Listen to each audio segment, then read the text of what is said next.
এখন ঘৰৰ মূল আকৰ্ষণ হৈছে এখন ফুলনি বাগিচা।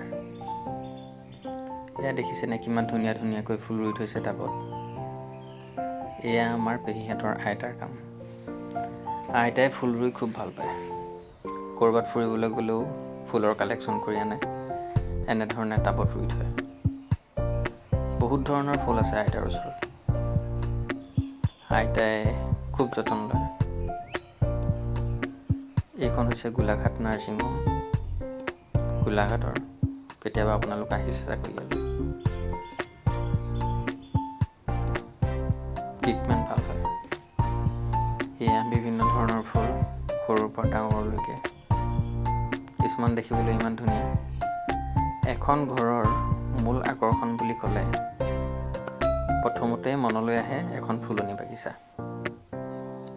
সকলোৰে ঘৰত এখন ফুলনি বাগিচা থকাটো অতিকৈ প্ৰয়োজন।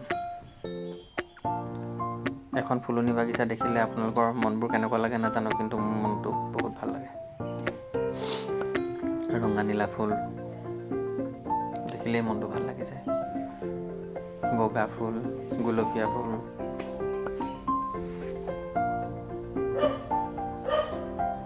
এইজোপা দেখিছেনে? এইজোপা নামবিলাক চবৰে নাজানো, কিন্তু ভাল লাগে কালেকশ্যন কৰি ৰাখোঁ। মোৰো ফুলত অলপ চখ আছে বাৰু। মোৰো নথকা নহয়, কেইজোপামান ফুল মোৰ আছে। সেইকেইজোপা অহা ভিডিঅ'ত মই আপোনালোকক দেখুৱাম। এতিয়া এইবিলাক হৈছে আইতাৰ কালেকশ্যন।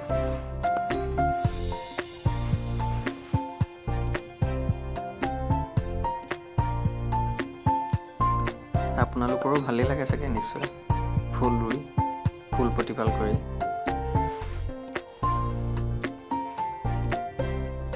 মই মোৰ ফুলকেইজোপাত সদায় পানী দিওঁ, যত্ন কৰোঁ। ডাঙৰো হৈছে ভালদৰে।